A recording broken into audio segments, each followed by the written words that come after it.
Les vraies voix Sud Radio. Bonsoir Antoine. Bonsoir Frédéric, bonsoir à tous. Alors les 3 mots de l'actu, essence, Mpox et invitation. Oui, on commence par le mot essence. Enfin une bonne nouvelle pour les automobilistes qui vont prendre la route, notamment pour ce week-end du 15 août. Les prix affichés n'ont jamais été aussi bas que depuis un an. Les Français avaient pris l'habitude de voir les prix frôler presque les 2 € à la pompe ces derniers mois. Depuis plusieurs semaines, cela diminue. Prenons l'exemple à Lyon où le diesel est à 1,57 € le litre et le samplon 95 à 1,70 €, soit 12 € de moins que si les automobilistes faisaient le plein un an en arrière. Une baisse, certes, mais qui reste quand même trop élevé pour Pierre Chasseret, porte-parole 40 millions d'automobilistes, qui était l'invité ce matin de BFM TV. Le juste prix pour les Français, c'est 1,50 €. C'est-à-dire qu'on ne peut pas dépasser ce gap-là, ce cap d'1,50 € que les Français estiment comme être le montant maximal autorisé pour un litre de carburant. Donc on n'y est pas. Il est bien évident que cet effort, il doit être collectif, il doit toucher toutes les branches de la chaîne du carburant pour qu'en bout de fil, l'automobiliste puisse retrouver du pouvoir rouler, donc du pouvoir d'achat. Selon certains spécialistes, les prix pourraient remonter à cause notamment des tensions géopolitiques qui sont actuellement extrêmement élevées. Un durcissement du contexte international aurait un effet direct sur les tarifs du baril. Parmi nos 3 vraies voix, nous avons bien évidemment un défenseur du train. Il l'a souvent dit, Jean-Marc Governatori, Écologie au centre. C'est quand même une bonne nouvelle qu'on puisse au moins faire un plein, revenir de vacances. On est d'accord, on n'est pas dans l'écologie punitive chez vous ? On n'est pas dans l'écologie punitive, mais je rappelle qu'en novembre 2018, il y a eu 300 000 personnes dans les ronds-points français, dans la perspective d'un carburant à 1,50 €. Et là, dans le meilleur des cas, on est à 1,57 €. Oui, c'est ça. Oui, donc ça reste cher. Cela dit, la solution, c'est évidemment le covoiturage, puisque 70% des Français se déplacent seuls. Donc je trouve que les 600 000 élus locaux de notre pays devraient faire un travail de terrain et local pour promouvoir le covoiturage dans les immeubles, dans les quartiers, parce que là, vous faites une économie tout de suite de carburant, de coûts, et puis vous réduisez les pollutions, et par conséquent, les maladies et décès de notre pays liés à la pollution de l'air. Ouais, c'est intéressant. Moi, ça me fait bizarre le covoiturage, parce que il se passe tellement de choses.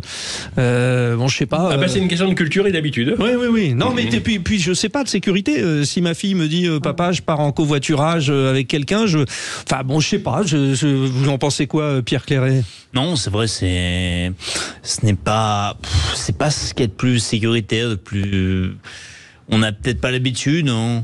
Peut-être qu'on a des problèmes sécuritaires aussi, donc en France, on n'est pas habitué à cela. C'est vrai que je l'ai vu dans d'autres pays, on a beaucoup moins de crainte, par exemple.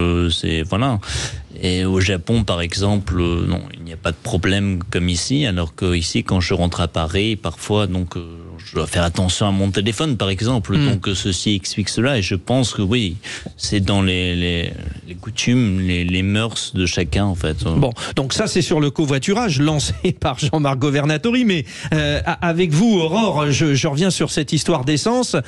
C'est assez rare quand même pour le souligner, parce qu'en général, dès qu'on sait qu'il y a des grands flux de vacanciers, ça grimpe, hein.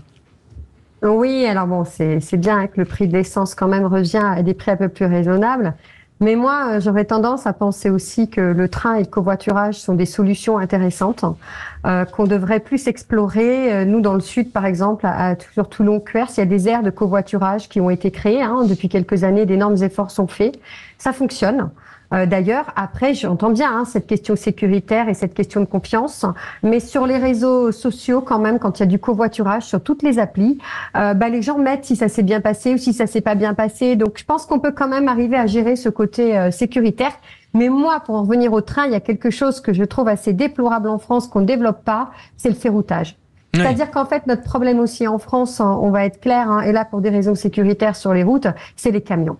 Et nous, on le connaît bien parce que dans le Var, on a l'Espagne, l'Italie, et donc c'est des camions incessants. Et je suis très étonnée que nous n'ayons pas les statistiques correspondant au nombre de camions qui sont impliqués dans des accidents sur autoroute, parce qu'on l'entend très régulièrement. Voilà. C'est un débat, mais vous voyez, c'est magnifique. L'essence, ça nous amène sur tellement de questions. Bon, du coup, cher Antoine Mazère, ce soir, on rentre ensemble en covoiturage. Bien sûr. Bon, votre deuxième mot de l'actu, alors moins réjouissant, Mpox. Ah oui, hier, on vous annonçait que l'Organisation mondiale de la santé avait déclenché l'urgence de santé publique en raison de la propagation transmission du Mpox, cette maladie d'origine d'Afrique qui inquiète l'OMS. Hier soir, on apprenait qu'un cas en dehors du continent africain avait été détecté. C'est en Europe, en Suède, dans la région de Stockholm. Un cas de contamination à la forme la plus grave du Mpox, a déclaré le ministre de la Santé des Affaires sociales suédois. La personne touchée a été infectée lors d'un séjour dans une région en Afrique. Il est probable que d'autres cas importés de clade 1 soient le cas le plus grave de Mpox dans la région européenne au cours des prochains jours et des prochaines semaines soient enregistrés, a répondu l'OMS dans un communiqué. Le virologue Christian Bréchot a affirmé ce matin sur CNews que la mortalité de la variole reste quand même rare. Il y a une mortalité rare dans des populations qui sont fragiles par leur système immunitaire. Le problème, c'est la diffusion. Et là, ce à quoi on assiste actuellement à partir de la République démocratique du Congo, c'est au fait qu'il y a une des souches qui a évolué, qui a une transmission qui semble plus forte entre les humains par des transmissions par la peau, mais aussi par voie sexuelle. Dans la République démocratique du Congo, depuis début 2024, on a environ 16 000 cas et environ 550 décès. On rappelle, et il est important de le dire, que des vaccins efficaces existent pour lutter contre le Mpox, mais qu'actuellement, il en manque beaucoup en Afrique. Il y a 3 jours, Africa CDC annonçait que quelques 200 000 doses allaient être déployées en Afrique grâce notamment à un accord avec l'Union européenne et le laboratoire pharmaceutique danois Bavarian Nordic. Votre troisième mot, Antoine Mazère, invitation. Et oui, Emmanuel Macron convie les présidents des groupes parlementaires et les chefs de partis. Ce sera le 23 août à l'Elysée, avant notamment de nommer un Premier ministre. L'objectif de cette série d'échanges est de continuer à avancer vers la constitution d'une majorité la plus large et la plus stable possible. Mathilde Panot a réagi sur X après sa défaite aux législatives. Macron veut recevoir les forces politiques du pays le 23 août. Le nouveau Front populaire s'y rendra ensemble pour exiger qu'il respecte le résultat des urnes et nommer Lucie Castet Premier ministre. Lucie Castet qui est évidemment conviée et a appris nos confrères de l'AFP auprès de l'entourage d'Emmanuel Macron. Le président ne s'y oppose pas évidemment si c'est une demande collective et que les forces politiques du nouveau Front populaire jugent que c'est utile et que l'échange soit constructif. L'Élysée espère que ces consultations permettront d'aboutir à des accords suffisants pour éviter les blocages politiques à venir et surtout de nommer enfin un gouvernement. Eh bien, parfait. J'ajoute que tout à l'heure, à 18h40, notre coup de projecteur sera consacré à ce nouveau gouvernement. Nous vous posons la question, est-ce que l'option d'un gouvernement avec des personnes issues de la société civile vous semble intéressant? Vous n'hésitez pas à répondre à ces questions. Ça sera tout à l'heure à 18h40. Merci Antoine Mazère. Dans un instant,